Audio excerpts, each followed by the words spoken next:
caminamos con el Señor, debemos entender que no todo es alegría. ¿Y por qué? Porque las personas que predican este tipo de situaciones piensan que la palabra de Dios es de 2 capítulos. Dios lo hizo todo bueno y hay que disfrutarlo. Sí. Pero se olvidan del capítulo número 3, donde nosotros pecamos. Nosotros pecamos. Y el efecto del pecado es lo que nosotros vivimos día con día, en el cual estamos batallando, y el mundo todo sufre el efecto de ese pecado. ¿Sí? ¿Qué significa? Que cuando nosotros sembramos, los hombres vamos y sembramos, cosechamos cardos y espinos, dice la palabra. ¿Sí? Con el sudor de nuestra frente, que no es sencillo, ¿sí? Que no es sencillo, que las mujeres dan a luz con dolores, ¿sí? Y es parte de lo que, la verdad, nosotros estamos enfrentando. Entonces, el Señor nos ha amado tanto, que nos ha dado la promesa de salvación y viene a nosotros. Pero si nosotros, pero solamente a través de eso encontramos ese gozo. Porque si nosotros empezamos a buscar el gozo a través de la cultura y a través de la religión, con situaciones de este tipo, lo único que vamos a lograr es lo que ha venido pasando durante los últimos años y siglos. ¿Sí? En el que actualmente la medicina que más, o los tipos de medicamento que más se prescribe son los antidepresivos. ¿Sí? Y una de las 5 razones razones de muerte de jóvenes es el suicidio, en donde la gente ya no puede más y se da por vencido, porque está en busca de esta felicidad a través de la cultura, a través de las promesas de la revista, y al no lograrlo se frustra. A través de la religión, en donde donde al final de cuentas el resultado y el obtener la felicidad es lo mismo, es salud, bienestar, buenas relaciones. ¿Qué pasa cuando nosotros como cristianos le decimos a la gente: tú nada más puedes ser feliz si tienes dinero, si tienes buenas relaciones, si tienes salud? Significa que no tenemos nada que ofrecer más que las revistas de Cosmopolitan y la cultura. ¿Sí? Y no es así, porque Jesús es la respuesta, porque Jesús transforma corazones, porque nuestro gozo real como hijos de Dios, como hombres, está en Jesús, en nuestro corazón. Amén.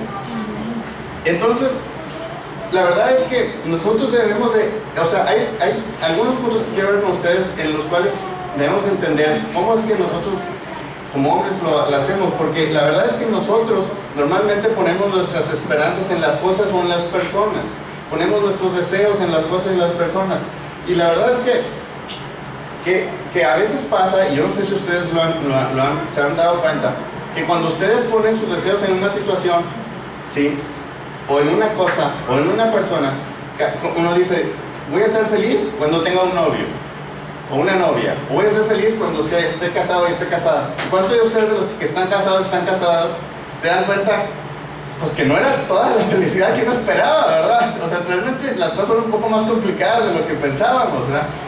Y realmente hay felicidad, pero como que falta, pues a veces uno puede decir: no es lo que pensaba, ¿verdad?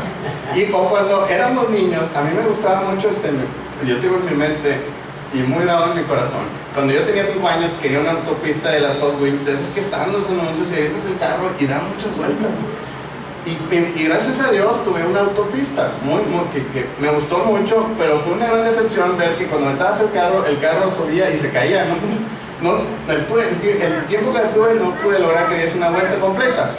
Y a lo que voy es que las cosas parecen ofrecernos la felicidad, y al momento de tenerlas no parecen ser tan divertidas al final de cuentas.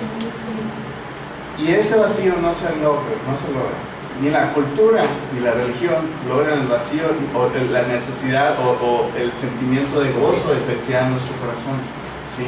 Entonces no podemos nosotros poner nuestra felicidad en función o condicionada a las cosas y objetos y personas que podamos realmente nosotros lograr tener, porque no la dan. Así es. No la felicidad no se consigue a través de eso, ¿sí? Y la verdad es que la otra situación está relacionada también con el deseo y el descontento, ¿verdad? O sea, Dios nos llama a desear. La verdad es que Dios dice: busquen los mejores dones, ¿sí? Pidan, ¿sí? Y se les dará. Y la verdad, pero nosotros no nos podemos condicionar a decir: no voy a ser feliz hasta que esto ocurra, porque entonces nunca lo vamos a hacer, porque lo vamos a tener ¿sí? Por la gracia de Dios, pero si nuestra felicidad está en función de eso, no va a ser satisfecho.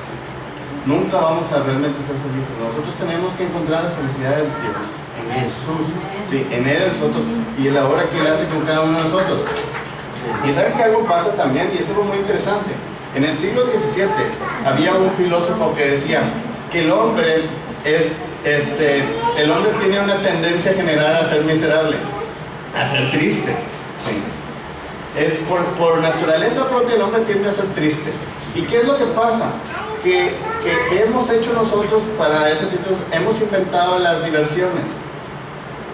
¿Qué significa? Que yo no sé, ¿cuántos de nosotros no le gusta estar solo porque se empieza a escuchar sus tristezas? O sea, que empieza su mente a decir, no, mejor busca la raza para que no lo dejen escuchar su propia voz. Bueno, eso es muy común en las personas, y lo que hacemos es buscar diversiones. Inventamos videojuegos, tenemos la televisión, tenemos el radio, tenemos las vacaciones, tenemos el bosque mágico, ¿sí? Y tenemos muchas situaciones. No digo que sea malo, ¿sí? Pero si nos damos cuenta, es realmente parte de la cultura de poder ayudar a las personas a no tomar en cuenta las situaciones que traen en su corazón, ¿sí? Y la verdad, ¿por qué? Porque no hay respuesta en la cultura para poder saciar las situaciones del corazón del hombre. No hay respuesta. Si ustedes ven las revistas, ninguna de las revistas habla acerca de Dios, ninguna de las revistas, esas situaciones de las 100 verdades del sexo, ninguna toma en cuenta a Dios, ¿sí? Ni de sus promesas con respecto al amor de la pareja, ¿sí? Y el matrimonio, ¿sí? Y la verdad, y todo eso está. Entonces, ¿qué es lo que ocurre? Que generan una situación de diversión, que generan una situación de actividades, que generan una situación de tal forma que nosotros estamos ocupados, que no pensamos, que no meditamos y que no escuchamos nuestro propio corazón, las necesidades que nos está solicitando, que son necesidades de Dios, necesidades de Jesús, ¿sí? Y entonces, al leer el libro de Filipenses, vamos a darnos cuenta cómo realmente el gozo de Dios se va manifestando en Pablo, ¿sí? Y es algo muy interesante porque Pablo escribe esta carta desde la cárcel a la iglesia de Filipenses. Y lo vamos a empezar a leer, y vamos a abrir nuestras Biblias, y hoy vamos a leer el primer versículo que dice, Filipenses 1:1 nos dice: Pablo y Timoteo, siervos de Jesucristo, a todos los santos en Cristo Jesús que están en Filipos con los obispos y diáconos.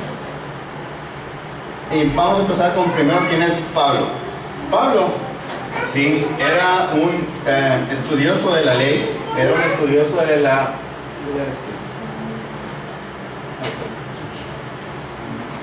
era un estudioso de la palabra, era de la escuela de Gamaliel, muy reconocido. Y después él va a dar por sí mismo en este libro un poco de su currículum. Pero la verdad lo que él hacía era que era tan celoso de la palabra que empezó a perseguir a los cristianos, ¿sí? Los mataban. De hecho, él estuvo presente él fue el que cuidó la ropa a la gente que apedreó a Esteban. Y él estuvo constantemente moviéndose, era muy conocido porque era muy temerario, y la verdad es que era muy celoso y la gente de alguna forma le temía. Y él, en camino a Jerusalén, cae una luz, se le aparece Jesús, y en ese momento es transformado, es elegido, se le dice teológicamente. Teológicamente, cuando Jesús se te aparece y te da una sacudida, se dice que eres elegido. Entonces él fue elegido, quedó ciego, estuvo ciego unos 3 días hasta que fue Ananías, ¿sí? y oró por él y recuperó la vista. Y a partir de ese momento él se movió como parte, como cristiano, y fue y habló a muchas iglesias. Él creó muchas iglesias, escribió algunas cartas, y una de esas tantas iglesias que él escribió fue esta, que él generó, fue esta en Filipo. Y es algo muy interesante, es una historia muy interesante. Si ustedes tienen la oportunidad de leerlo, la historia de la iglesia de Filipo la pueden encontrar en Hechos 16. Y lo que ocurre es que la ciudad de Filipo era una ciudad importante, de mucho conocimiento, era una nación fuerte. La ciudad donde estaba Filipo era parte de una nación que es muy fuerte, hay mucho dinero, mucho comercio, mucha tecnología, mucha espiritualidad, muchos dioses, brujería. Pero ¿saben qué era lo más curioso? No había ni una sinagoga. para que ustedes pudieran tener una sinagoga en un lugar, deberían de tener al menos 10 hombres que fueran conocedores, estudiosos de la ley. Y no había 10 hombres que fueran estudiosos, por lo tanto no podía haber una sinagoga. Entonces, lo que pasa por ahí era que Pablo va a Filipenses, conoce a algunas personas, les habla de Jesús, principalmente eran mujeres. Una de ellas, creo que era, no me acuerdo el nombre, Lilian, creo que era Lilian, no me acuerdo el nombre. Era una mujer acomodada, que le iba bien, tenía dinero. Y lo que pasa ahí es que él empieza a hablar la palabra de Dios, se encuentra con una endemoniada que era adivinadora, y Pablo le predica, se convierte, expulsan al demonio, y lo que pasó ahí fue que tenía un representante, un manager que pues vendía su don. Lo que ella hacía pues era adivinar el futuro por el demonio que tenía, y el señor pues cobraba y ganaban buena feria. Pero pues al volverse cristiana y perder esas capacidades, pues esa persona se mueve en contra de Pablo y lo meten a la cárcel. No sé si ustedes se acuerdan, pero este es el evento en el que hay un terremoto en la cárcel, se abren las puertas. Se abren las puertas y